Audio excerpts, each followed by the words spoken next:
Good morning to all of you. Thank you so much for all the participants who have taken time to be part of this 5-day workshop. Thank you, Seetam, for giving me this wonderful opportunity to be part of this panel. Before we go deep into this topic of the role of creativity in entrepreneurship, let me share a small story so that it becomes a context to this whole program.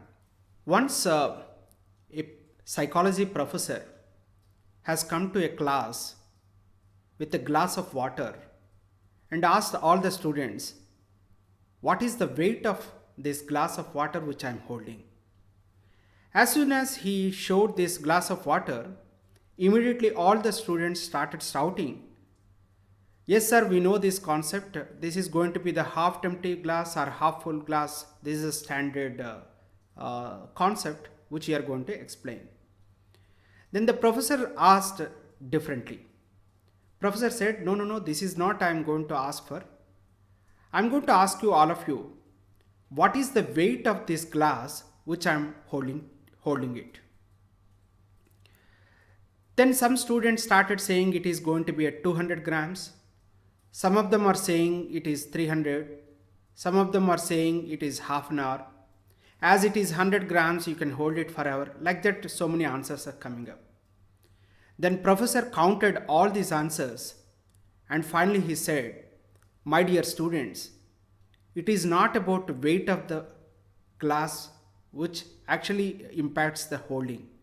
It is going to be how long you are going to hold it matters a lot. For example, if you are holding it for a couple of minutes, even if it is half an hour, even if it is half a case, still you can handle it. Suppose if it is going beyond 5 minutes, your arm aches, your arm pains, probably I think it is not a good sign. Suppose if you extend it to half an hour and more than that, obviously your hand becomes numb and arm becomes too much painful. Finally, you're not able to hold even if it is 50 grams of water. So it is not about the weight of that glass matters. It is about how long you are holding that glass that makes a lot of difference. My dear students, why I am raising this particular contest in this scenario, because as you all know that COVID-19 pandemic has created a lot of distress, has hovered a lot of distress among all of us, not just we, I think for entire mankind or entire world itself.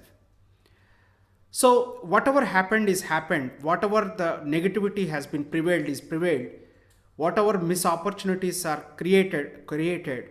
However, thinking about them or holding on the same problem or holding on the same fear is not good sign for all of us, because it will have a toll on our mental health. It will also destroy our future opportunities. So we need to somehow come out of this whole fear factor and we should not get trapped into this particular syndrome. COVID pandemic has misplaced and displaced millions of jobs across the world. At this hour of crisis, entrepreneurship is going to be a differentiator. That is going to be a driving factor. Having said that, even in the entrepreneurial ecosystem, even in the startup ecosystem, today if you look at, many investments are stalled. Even some of the best investments are going for a high level of scrutiny and again stalling many of these opportunities. See, at this point of time, at this crisis of juncture, probably the creativity can actually make a lot of difference. It can create a new set of opportunities for the entrepreneurs. So creativity doesn't require any assets. Creativity doesn't require any kinds of investments. Creativity does not create any liabilities. Moreover, it actually creates a good revenue streams and good opportunities for entrepreneurs. So the role of creativity in among entrepreneurial ecosystem has gone beyond the current proposition, or has moved beyond in its original importance, right? So to understand the importance of this creativity in this ecosystem, let me share another story so that you understand and you also deep down into your thought process, what exactly is this and how it is actually going to change the revolution, change the entrepreneurial system. Once there was an orphan who is badly in need of money. The place where he was staying, opposite to that, there used to be lived a grand old lady. She is well worth staying alone, and she has a huge bungalow with a big courtyard and a big garden with a lot of roses inside. So it's a very beautiful palace itself. However, she doesn't give any entry to any strangers. One day, this boy somehow managed to get her birthday, and on the day of birthday, he jumped into the courtyard, he jumped into the garden and plucked few beautiful roses and made a beautiful bouquet and knocked the door of this grandmother. She opened the door and surprised to see this boy, and she was kind of quizzing why this boy has turned up. Then this boy immediately said, "My dear grandma, today is your birthday, happy birthday to you." She got little surprised, she got little emotional, and immediately she invited him to the inside, and she gave the lot of sweets, and she also gave $20 note for as a pocket money. This boy is exactly waiting for this moment. So he said thank you, and he moved out of the house, and he started going all over the places within that city. Finally, he landed up into the place where a nursery is there, where beautiful plants, beautiful rose plants exist there. So he bought 10 different varieties of rose plants, and again next day he appeared back into this grandmother's house. As he already became little familiar, she invited him inside. Out of curiosity, she asked one question. "My dear son, what did you do with the $20 which I gave you yesterday as part of your pocket money?"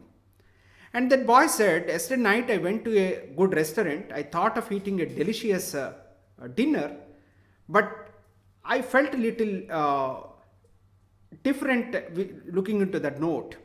I felt I got a piece of love. It is not a piece of paper. It is not a piece of currency. I thought with that $20 I should only buy a love, but not a one meal which actually lasts for only for 3-4 hours, which will actually satisfy my hunger." Then I roamed all over the place, and finally I landed up into a nursery, a garden, and I bought 10 good roses, different varieties of roses.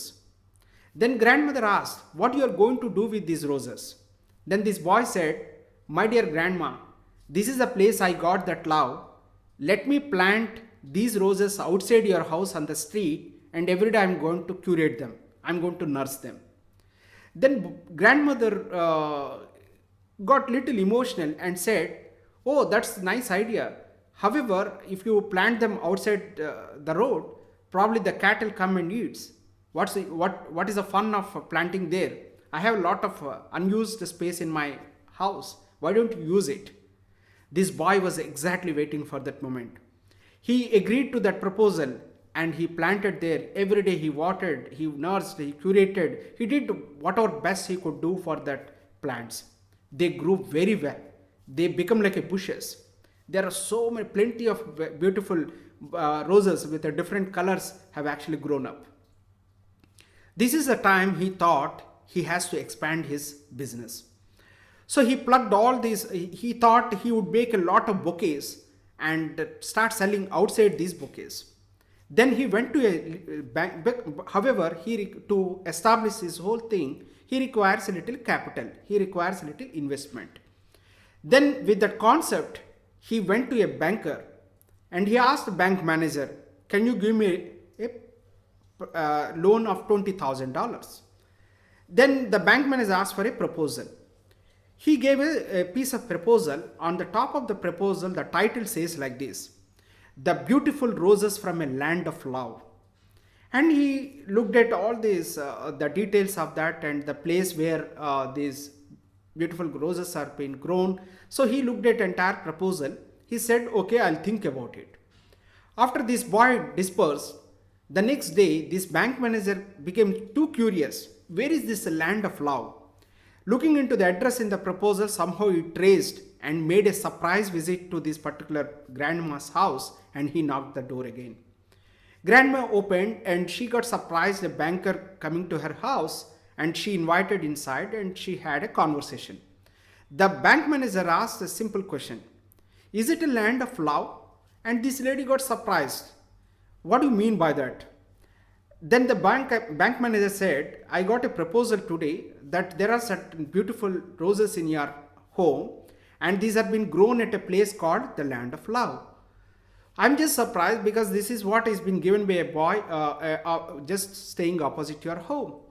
Then this lady looked at all the details and she got really emotional.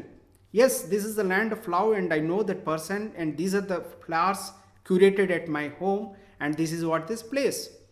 Then the immediately bank manager agreed to sanction that loan because he already got a collateral or a security from the lady.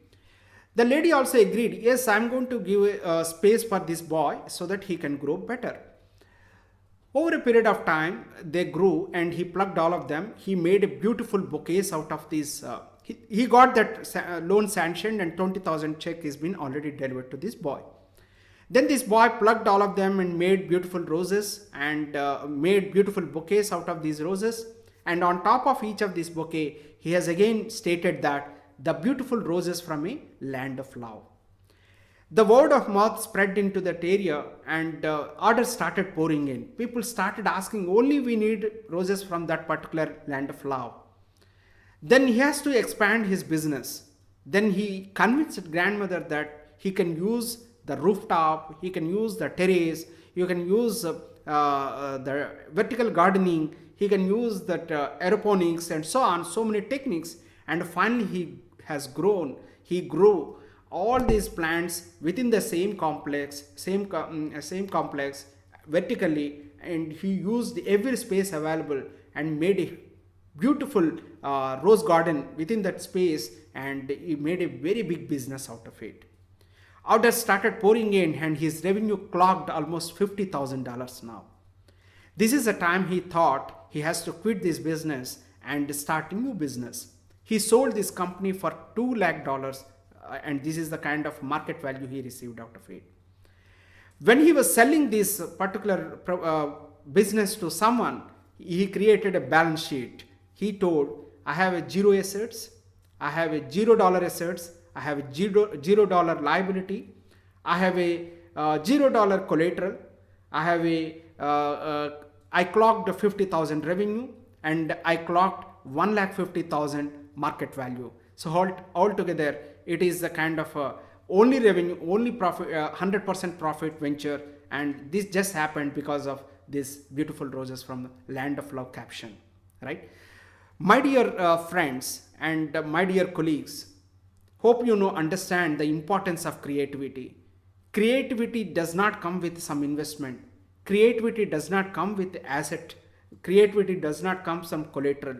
It comes with the intuitive ideas. It comes with your thought process, right?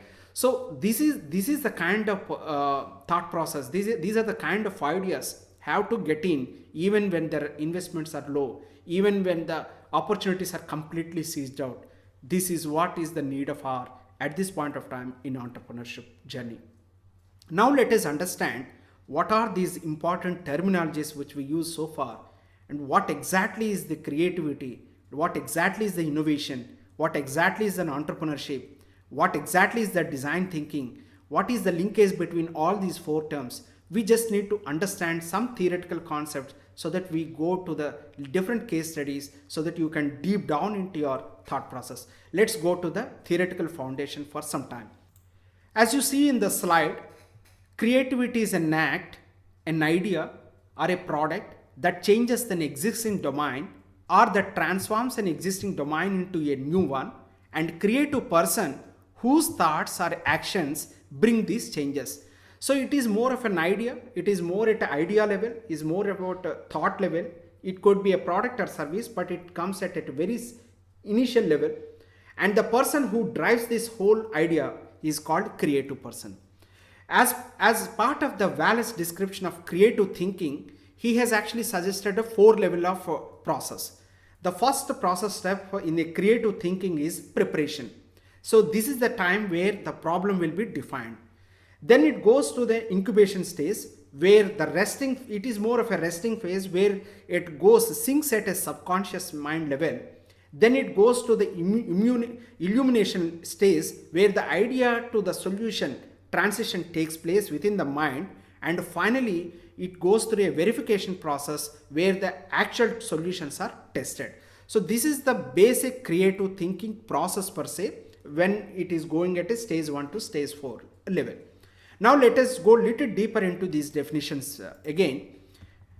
If you look at the linkages between these 4 things, the first, the creativity starts and it leads to an innovation.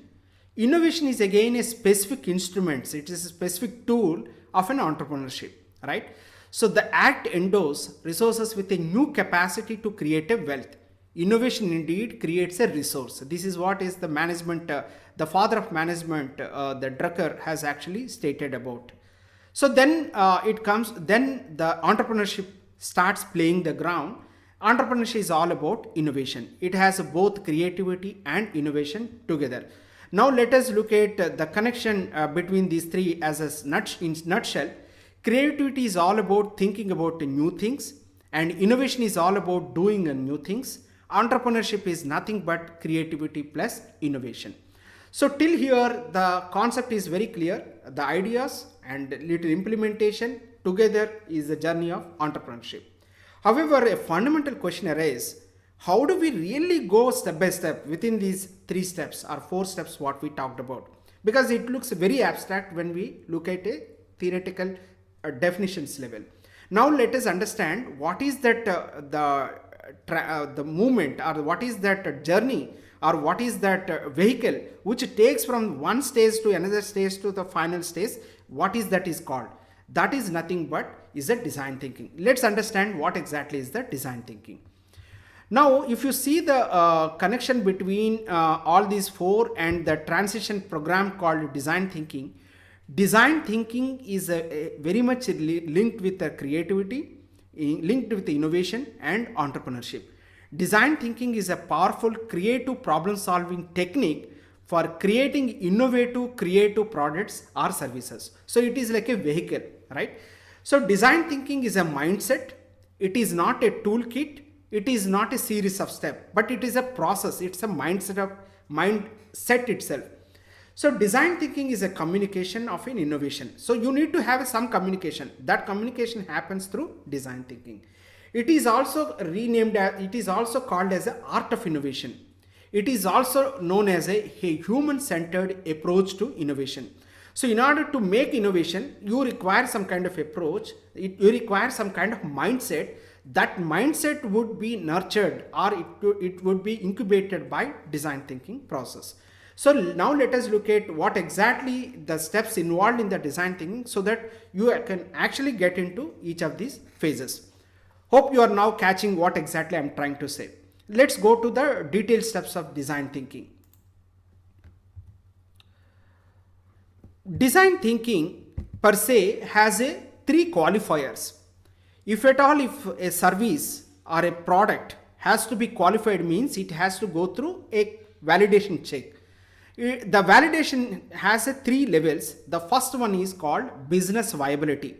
Any idea which has to be business viable, any service or product has to be business viable. Otherwise, you cannot run it and you cannot call it as a entrepreneurial idea. It is more of a fancy or whimsical idea, right? So the second qualifier is called as a technology viability or technology feasibility, right? The third qualifier is called as a people desirability. All 3 has to be really qualified. People desirability means there should be some desire from a set of people or from a set of groups, right? Or from a set of communities. It should be viable for them to buy the service or to buy this product. And also we should be able to make such a tool or technique or using some technology. Otherwise it is not viable at all. It is not feasible at all. So if all 3 things happen, then only it is called as a real innovation. That real innovation is none other than experiential innovation. For example, if a product or service qualifies on the business viability and technology feasibility, then it is called as a process innovation. Suppose a product or service is qualified on a business viability and people desirability, it is more called as an emotional innovation. For example, the branding or marketing or a relationship, all that goes in between, right? For example, if a product or service qualifies on a people desirability and technology feasibility, then it is called as a functional innovation, right? So if all three are qualified, then it is called as a experiential innovation. So ultimate goal of a human-centered approach or a design thinking approach is to bring some kind of experiential innovation. If it goes in between, probably it is a half-cooked solution, but still it is acceptable. However, the desired state is always experiential innovation, right? So now let us look at some examples so that you understand what exactly is these qualifiers, which are all qualified, which are not qualified. So you can actually sync your thought, the theoretical ground, to a relevant practical examples. Now let us look at the first example. I think you might have seen this in the news in the recent times. As you all know that Elon Musk is a very innovative person, and the SpaceX has actually started a concept called Starship, and they are designing a flight. They designed to fly to the moon or Mars and beyond. That is their ultimate mission, right?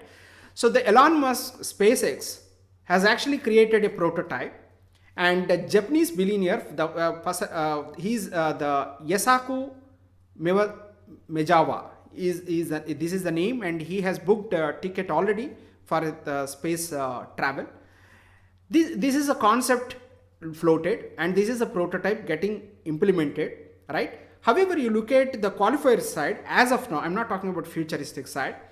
Business viability, it is not business viable for everyone. Only the richest of the richest, even within the richest of the richest can only afford traveling to the space. When it comes to the technology feasibility, of course, it has been already developed some extent, but it has to be tested thoroughly before a man lands in a space using this particular prototype. So there exists some kind of seizing capabilities within the technology. With respect to the desirability, I'm sure on average, every human being would like to travel, for sure, the space side, and the desirability already exists. But however, it does not qualify on the business viability side and technology feasibility side as of now, right? So this is the first type of innovation which we had discussed on the qualifier side. Let's look at another example so that you understand what are the other qualifiers and how they are performing.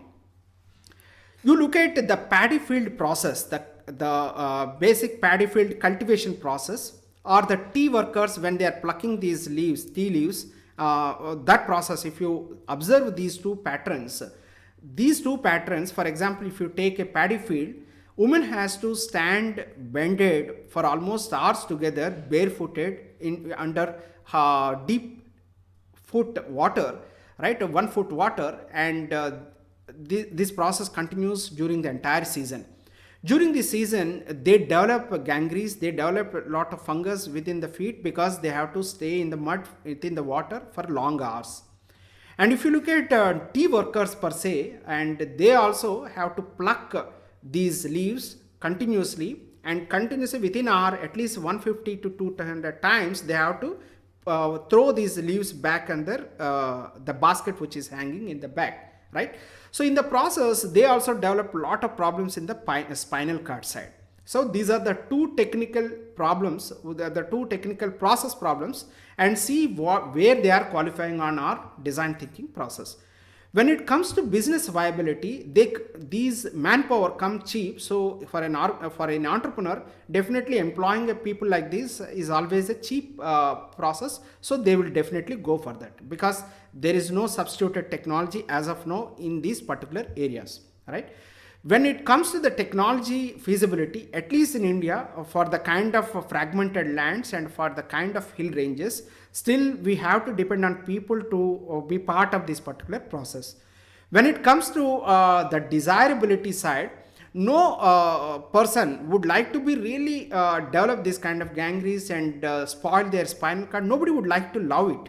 However, just to satisfy the hunger or to for their livelihood point of view, they have to be they have to work somewhere like in these kind of hard conditions, and there is no desirability as such. So in the qualifier side, it has qualified on the one parameter but not on the two other parameters. Now let us look at another example so that you understand the other side of the coin. Look at this. This is the nuclear weapon developed by multiple states across the world. Technically, nuclear weapon is already a matured process, and it is already tested in multiple spaces, multiple times, and the theory has been already developed, the prototype has been already tested, and states have already kind of developed. So the technology feasibility already kind of matured enough. However, in terms of human desirability, no country or no person want that to be executed. That technology is only meant for the threat point of view or the fear factor, fear mongering point of view, but it is not a desired product or service.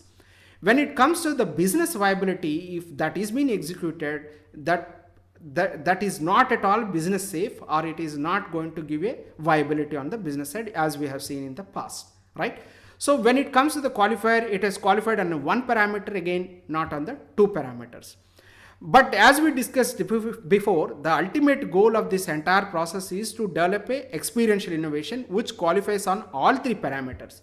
Now let us understand what exactly, which product or service is at least qualifying on a base level. See that one example so that you understand what type of innovations are needed for. Look at Google.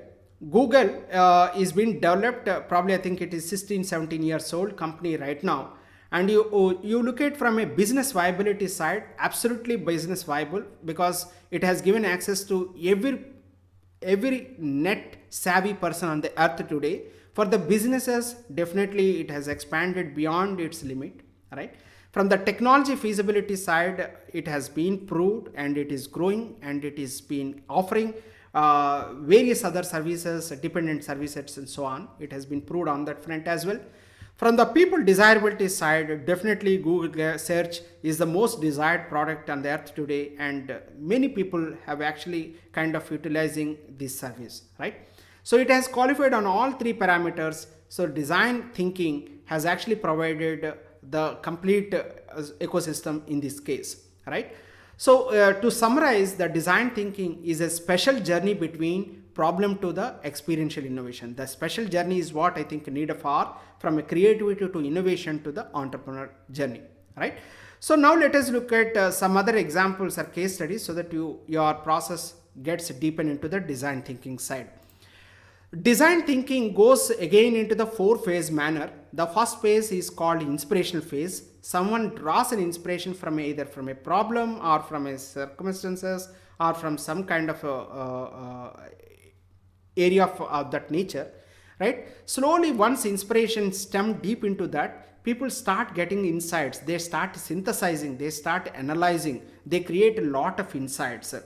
Then slowly they'll go into the ideation stage and lot of ideas will flow in. This is the time divergence of ideas come in, right? A lot of ideas would come in, but not every idea is great. Finally, when it comes to implementation, all these divergent ideas should be converged. So you need to pick up most viable idea. It should be qualified on again on the three parameters. Finally, we start implementing the one particular solution which qualifies on all these three parameters. So initially, when you are inspired, you get a lot of hope that you can change this entire world. As you start going deep into the insight stage, when you start synthesizing the things, that is the time I think your hope diminishes slowly. You see the curve which we can see that. As we grow into the ideation stage as well as into the implementation stage, your confidence level again goes up. Hope to confidence is the journey which takes you in the design thinking. So initially there is a research component where you really observe a lot of things and where you things would be really concrete. When it goes to the insight stage, things become abstract. Don't worry about the abstract nature of that insight stage, because it becomes a blank. That is the time your confidence level also will come down. And this is the synthesis phase. Once you pass this synthesis phase, you start designing new things. That is the time your ideation picks up. Slowly ideation gives a convergence of ideas. Finally you get into the implementation stage where your confidence level again goes up. So this is the process has to be adopted for a successful entrepreneurial journey, and this is the journey which someone has to take it further. Now let us understand the various case studies involved into this entire creativity and entrepreneurship and design thinking and innovation in this whole process. Let us look at one case example of a water crisis in Rajasthan desert area. As you can see in the slide, accessing a clean water is a big challenge in a rural India, right? So young women are missing out a school or a college to fetch one bucket of water. That is the kind of problem which we have seen in multiple places. For a case example, a village in near Mumbai, 150 kilometers away from Mumbai, an ardent 3 kilometers treks several times a day for these women to bring some water. However, when this whole process is being employed in this particular area, the poor posture and muscular tightness and the disc injury is keeping the pressure on the sciatic nerve, which causes back pain while they are walking. This is the consequence for many women in that particular region. Now let us look at this particular problem. When someone has been inspired through this particular problem, how he has applied the entire design thinking process, how he has applied a creativity in this process, how he has applied innovation in this process, and brought a beautiful product out of it, and finally how he is making a creative entrepreneurship out of this whole journey. Now look at the solution what this company has developed. The company name is Vello, right? It is a US based US social venture. This is a US based social venture, right? So initially they created a 50-liter container to roll liquid from wells rather carry it on their heads. This is what I think. So roller is always reduces the weight, so this is easy for someone to carry, either for kids or for the men or to women or to the boys or girls, doesn't matter. I think they can easily carry even if it is a huge load. High quality plastic withstands a rough terrain, which we have already seen in the syntax side, and the price ranges only between $25 to $30. The designers have actually played multiple sizes, right from the 10 liters to 20 liters to the finally 50 liters. They made multiple prototypes, which one suits to a family, because they have to do a traversing of 3 kilometers trek as well. That also someone has to look at it, right? So one most exciting things happened in this particular process is men started loving dragging this water. So instead of women, men started dragging. So there is some kind of social change happened in this particular area using this particular tool. Men has taken a primary role, so women are freed up to do their other activities and therefore education and so on. This is a big social change as well. It has also reduced the burden on women. A big change took place in this entire journey, right?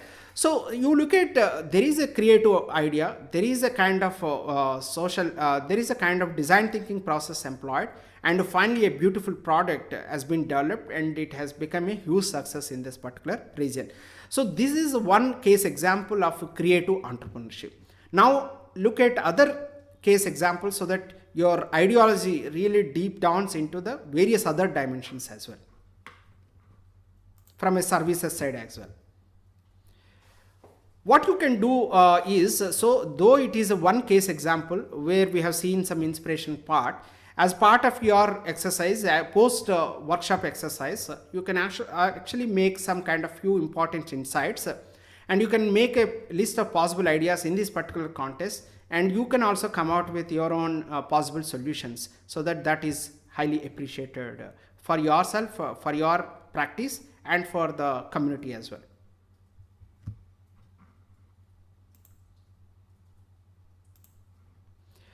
So now let us look at a few other examples of this particular design thinking process.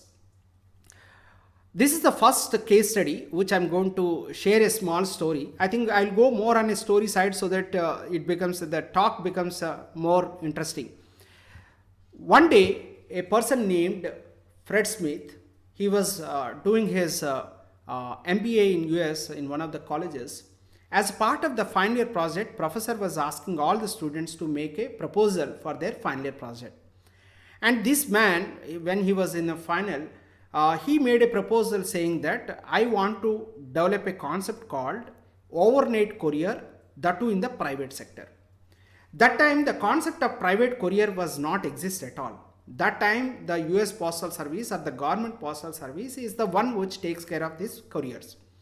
However, the entire class and including professor did not like that proposal because they were kind of wary about whether this proposal works or not. It is not a realistic proposal. However, this man went ahead and proved that he started on his own in spite of all the counters from the academic side. He created that enterprise of a concept called overnight courier, and he started implementing the service, and he proved in the market. And today, if you look at, this is the world's largest courier company, world's largest parcel company, and this has been done completely in the private mode, right? So this is none other than FedEx, right? This is the case example for a creative entrepreneurship. One creative idea, though you get a lot of obstructions from the community, the creative person goes ahead and he makes that positively, he makes that proposal positively and proves that that works in the market. So the tenacity, the pursuance is a very critical. It is not just an idea alone. The journey and the counters and the kind of proving and the long standing in the market is what is the need of hour, right? So that is one example which we can think from a Fred Smith case study. Let us hear another story, another case study, right? This is the case study by a person named Arthur Fry. He is not a great singer. He is a kind of a inside singer, home singer, maybe bathroom singer, right? So this man, when he was hymning in the bathroom, he used to take a paper inside and read the hymns, he read the stanzas and again do on its own. However, all the time when he was reading, when he was taking a shower, so the water gets sprinkled and this paper gets wet. This is the problem. He thought, I need to solve this particular problem using some innovation, some creativity. What he has done is he took the gum, little gum, and pasted on top of this paper and pasted on the wall, right, where he was taking this, where he was hymning, where he was taking a shower. So that used to be stick to that wall, and he used to see that and take the shower. So this is a wonderful idea. Then he thought this idea could be this problem could be same for many people like me. Let me start something on this concept. That is the time he created a concept called paste it, right? The paste it, the yellow paste it, which we have seen in the market today. And he sold that idea, he sold that product, he patented that product, he gets the royalty for that from 3M, that is a big company, and he became a huge success, right? So small idea, a small creative idea is a funny idea, could also become a great entrepreneur thinking, a great entrepreneurial process, right? So great entrepreneurial idea. So you can see from this particular case study. Now let us look at another case study so that you see another dimension of the creativity in the entrepreneurship side. One person named Bill Bowman, I think he is a very famous name and famous, he has introduced a famous product. This Bill Bowman is actually a biology teacher. However, his passion is always towards sports. Then over a period, he became a trainer to multiple students, and he became a coach to many of them. And over a period, he became innovator. Over a period, he became an inventor. Over a period, he became a brand builder, and he became a huge successful businessman. And he created a product where we are all jogging. The word jogging is actually coined by this Bill Bowman, right? Where we are all walking today. That is none other than Nike. Nike, I think the shoes which we are doing is actually a creative idea of a biology teacher. But today you see that it is one of the best entrepreneurial journey which we can see it as a case study, right? So sometimes your passion drives your creativity. Your passion drives your entrepreneurship. So this is the example which actually demonstrates that aspect, that quality of entrepreneurship.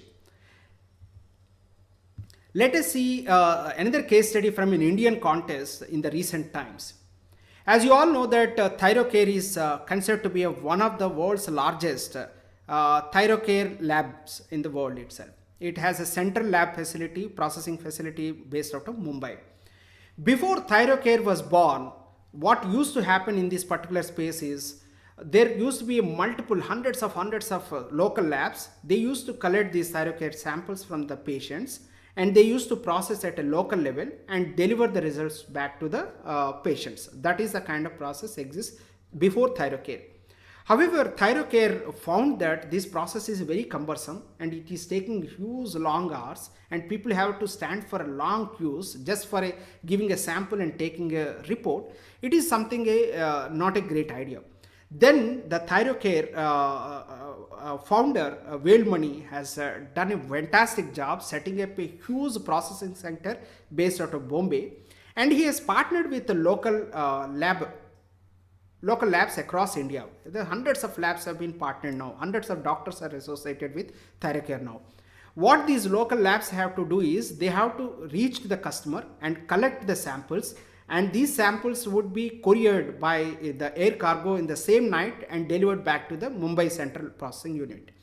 The central processing units collect these cargo samples in the same day and processes within the 4-5 hours and creates reports and send those reports back to these lab owners or to the customers directly through emails. So the entire processing has been cut, the entire processing has been standardized, the productivity has been improved, and the cost has been reduced, and it is considered to be a one best example in the medical field today. So the Thyrocare, if you see the journey from 1996 to the 2010-20, right? Thyrocare, when it started in 96, it collected only 25 samples and 4 employees. In 1999, they made their first automation. This is the innovation journey which they have taken place. Right, the sample size is still 200, less than 200, staff size is increased to 15, and their franchises, the lab franchises are almost 50, and turnover was actually 1 crore. When they moved to 2000, they started a software company. It's not medical alone. The software is also critical in this whole processing. So they created a Thyrosoft, and this Thyrosoft is actually started printing these reports and sending back through emails and so on. So sample size increased to 800. Right, turnover is almost like a 5 crores, and when they reached 2004, they also introduced the concept called barcoding. So that is the time the sample size has been increased to 6,000, and staff size has been increased to 150, and turnover has been increased to 22 crores. Right. So when they reached to 2012 time frame, the total laboratory has been completely automated. It's called total laboratory automation. Right.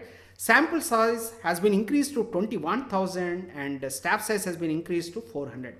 When they reached the 2018, when the highest workload was 71,500 samples in a single day, when the employee count was more than 1,200, they could able to make a wonder, I think, world record of one single place where the thyroid has been tested thoroughly for the entire country.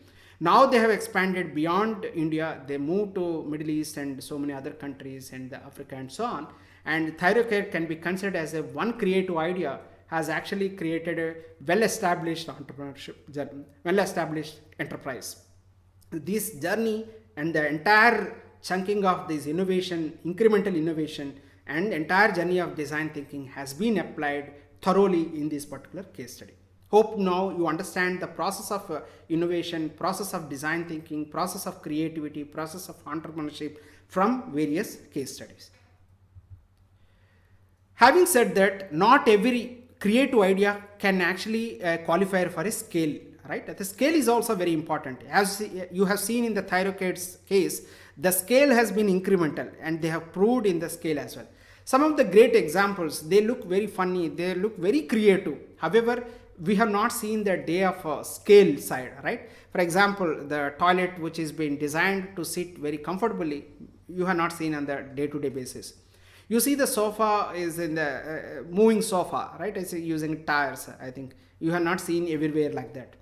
This is the third example where one petrol bunk guy has actually created the tire with the petrol pump as a wash basin.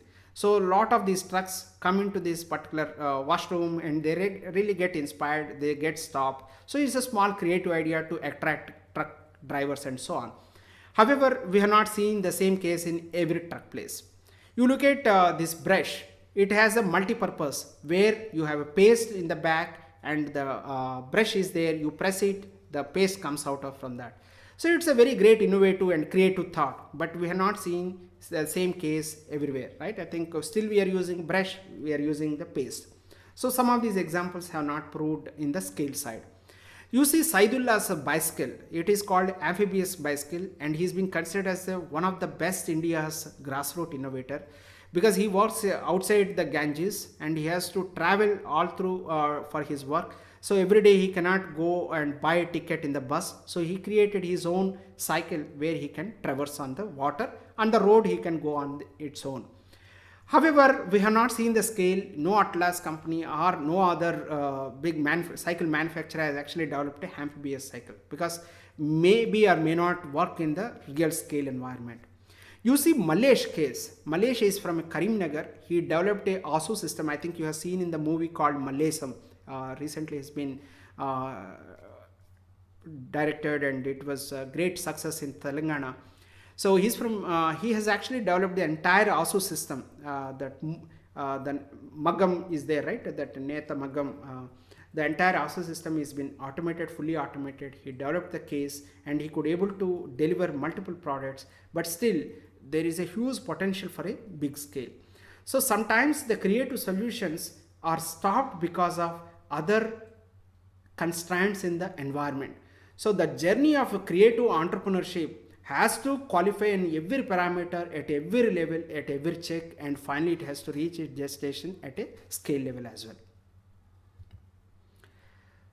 I will give you another example where again the scale has been kind of stalled. It is my personal example. There I am personally involved in this particular project. I am one of the designers of this particular concept, but however personally I am feeling stopped or kind of not moved beyond my current capacity, and maybe some of you could actually take up this particular case study and prove that whether it works in the market or not.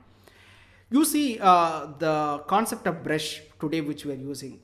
At least 1 billion toothbrushes are thrown every year in US alone, and across the world I'm sure 3.5 billion plus brushes have been thrown. Even you are considering or assuming 50% only use plastic brushes. 50 million pounds of toothbrushes are added to the landfills every year in US alone. I think across the world you can see the scale, right? So these toothbrushes are made of a polypropylene, plastic, nylon and so on. They are not good for the fossil fuels and so on, non-renewable fossil fuels. It's not good environment. So definitely there are 3.5 billion reasons exist that you need an alternative from a plastic brush. This is everyone's agreement in this case, right? Now, after thinking about this inspiration, after getting this thought, we thought, why not go little deeper? Why not do a market survey in this particular case study? We thought we need to develop some concept called herbal green brush, where there is a concept of green, where there is a concept of herbal, and we'll completely go away with the plastic in this case. That is what is our original assumption. The market analysis when we have done is you look at some of the numbers. So it actually created interest in our proposal itself. 50% don't use toothbrush and 28% twice a day they use in India. So these are the two big markets we thought, which actually becomes a big market, big potential. Rural India still uses the miswak or the neem twig, which they generally use and throw it off. That is still exists. So that is another driver in this whole process. Huge plastic usage is also can be reduced. It is another intrinsic value which we are going to create when we have done this market analysis. Look at the oral market per se in India alone.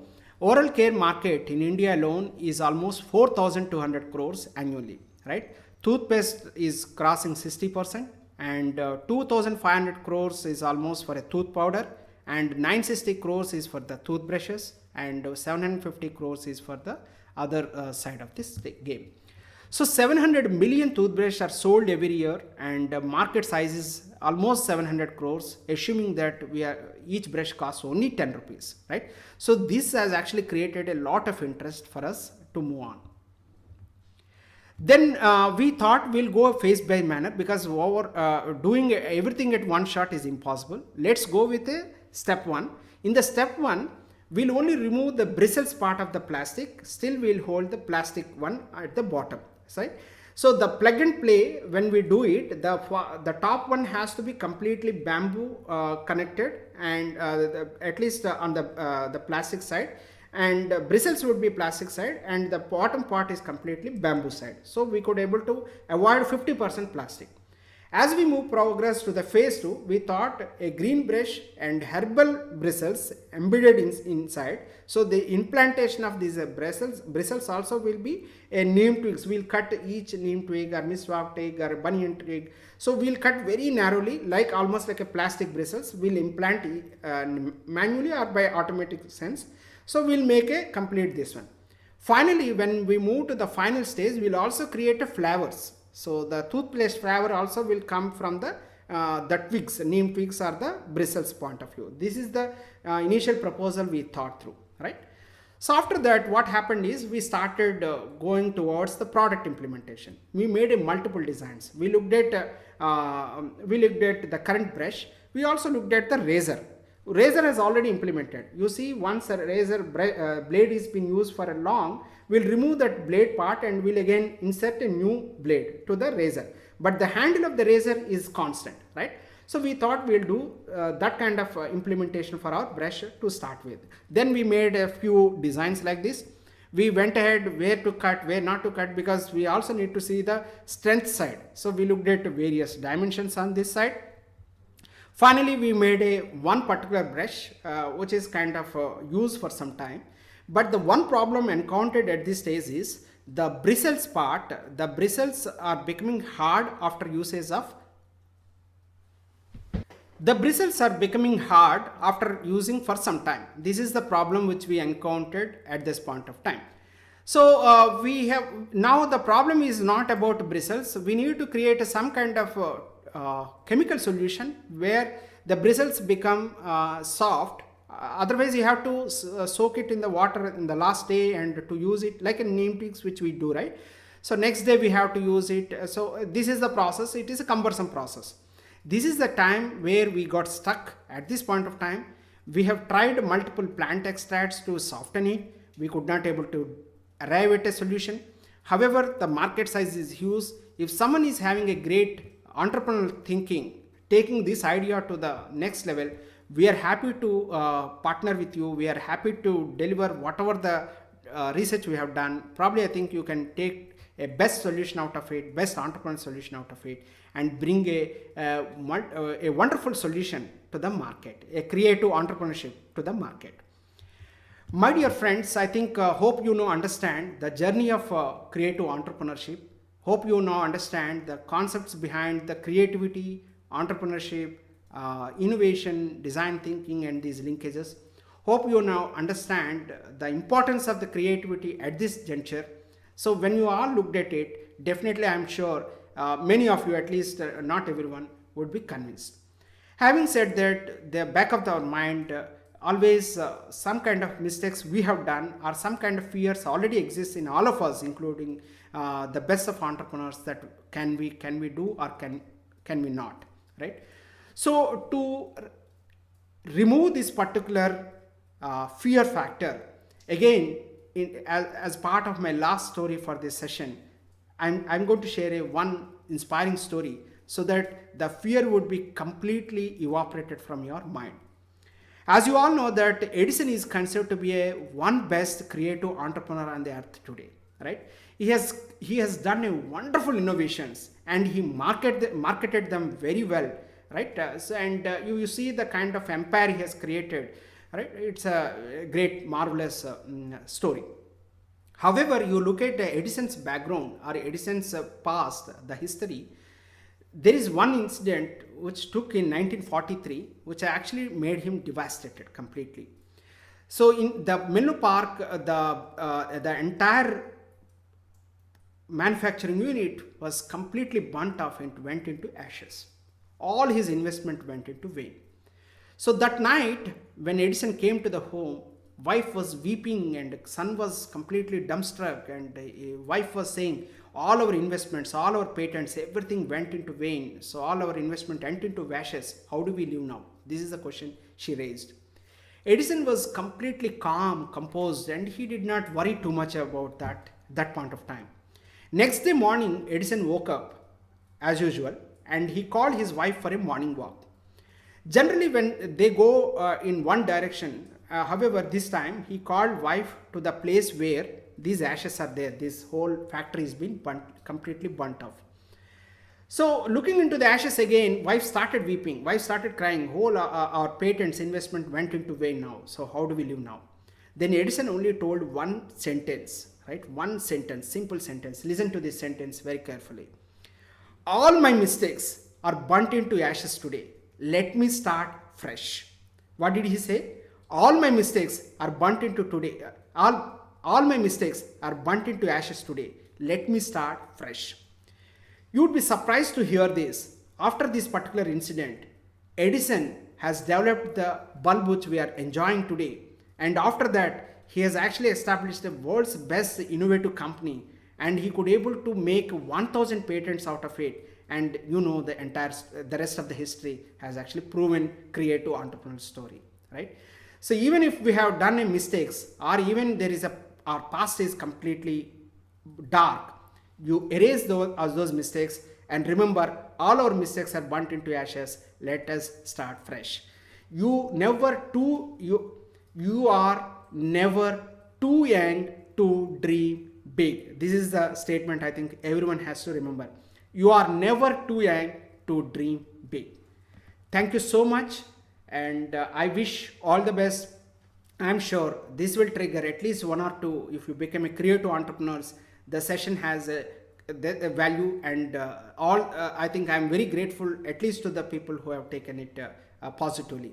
If you want to reach me, you can always reach to this email ID or through my social handles, right? All the time I'm available on my social handles anytime. I think within 24 hours, definitely I would respond back. Wish you all the best. Thank you so much. Be a creative entrepreneur. Thank you very much.